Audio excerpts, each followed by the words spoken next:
बेमौसम बरसात की वजह से लगातार हम देख रहे हैं कि दिल्ली एनसीआर में डेंगू का प्रकोप बढ़ता जा रहा है।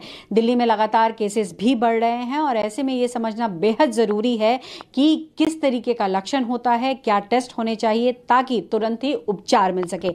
इस वक्त मेरे साथ डॉक्टर समीर भाटी, आइए सीधे उनसे बात करते हैं। सर, मैं ये समझना चाहूँगी क्योंकि जो स्थिति दिखाई पड़ रही है एनसीआर में, तो प्लेटलेट्स की कमी की भी खबर आने लगी है।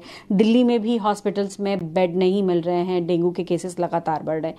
कैसे समझे, क्या टेस्ट होने चाहिए, क्या डरने की ज़रूरत है? बिल्कुल, देखिए जिस तरह से हम बात कर रहे हैं, मानसून इस बार काफ़ी लंबा चला है और काफ़ी लंबे समय तक रहा, लेट आया है। मानसून के बाद हमारी वायरल वेक्टर डिजीज़ वैसे भी हमेशा हर साल होती है, पर इस बार ज़्यादा देखने को मिली है। हम वायरल वेक्टर डिजीज़ की बात करें जिसके अंदर कि आपका मलेरिया हो गया, डेंगू हो गया, चिकनगुनिया हो गया, पर डेंगू के केसेस थोड़े ज़्यादा है कंपेरेटिवली लास्ट ईयर से अगर हम कंपेयर करें। डेंगू में अब देखने वाली बात है कि जिस तरह से हम कोविड में भी देख रहे थे, डेंगू के अंदर भी स्ट्रेन होते हैं 4 तरह के, D1, D2, D3 and D4।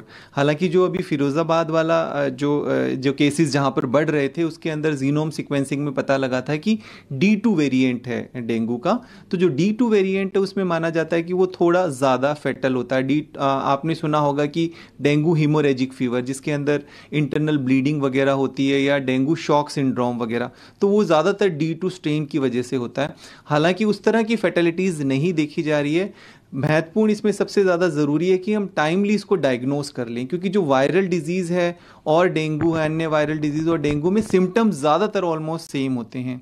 Symptoms में अगर हम मोटे तौर पे समझने की कोशिश करें कि कैसे इसको हम वायरल से डिफ्रेंशिएट करें, तो मोटा मोटा इसमें है कि इसमें पेशेंट को सर दर्द रहता है, जोड़ों और मांसपेशियों में दर्द रहता है, आँख के पिछले हिस्से की तरफ दर्द रहता है।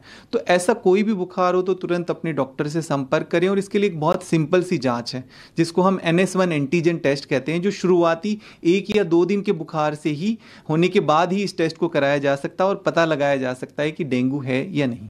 जी, आपने D2 वायरस स्ट्रेन की बात करी है। हमें ये समझने की ज़रूरत इस वक्त है जैसे कि D1, D2, D3, D4 fatality सबसे ज़्यादा किस में है, और अगर D1 है तो घबराने की ज़रूरत है या नहीं है, और क्या तुरंत संपर्क करें डॉक्टर को या फिर घर पे रहकर भी इलाज करना संभव है? क्या पैनिक करने की ज़रूरत नहीं है? हाँ, देखिए पेशेंट्स को या किसी को ये स्ट्रेन के लिए जानने की कोई आवश्यकता नहीं है, और स्ट्रेन हम वैसे भी टेस्ट करते हैं, उसमें स्ट्रेन का पता नहीं लगता। स्ट्रेन के लिए स्पेशलाइज्ड लैब होती है जिसमें जीनोम सीक्वेंसिंग की जाती है, तो वो एक अलग बात है। फिलहाल ये है कि लक्षणों को जल्दी से पहचानना सबसे ज़्यादा ज़रूरी है कि हमें जिस भी तरह का कोई भी बुखार हो, तो अभी जिस तरह से अभी डेंगू ज़्यादा चल रहा है, तो इसलिए डॉक्टर से संपर्क करना और तुरंत अपना टेस्ट करा के, और उसके बाद इसके अंदर सबसे ज़्यादा ज़रूरी है कि कोई भी किसी भी तरह का सेल्फ मेडिकेशन ना करें। कि ज़्यादातर देखा गया है कि लोग अपने आप से पेन किलर और ये सब खाते हैं, वो हमें बिल्कुल भी नहीं खानी है। डॉक्टर से बात करके, संपर्क करके, और अगर होता भी है कुछ इस तरह के सिम्टम्स आते हैं तो आप पूरा हाइड्रेशन रखें, ज़्यादा से ज़्यादा क्वांटिटी में लिक्विड इंटेक लेना बहुत ज़्यादा ज़रूरी है।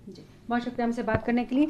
तो देखिए, डेंगू से घबराने की ज़रूरत नहीं है। बेशक कई तरह के स्ट्रेन हैं, लेकिन ज़रूरी है कि आप अपने आसपास साफ सफाई रखें, और अगर इस तरीके के सिम्टम आपको दिखाई पड़ते हैं तो तुरंत डॉक्टरी सलाह लें। कैमरा पर्सन जहांगीर के साथ पल्लवी झा, दिल्ली न्यूज़ 24।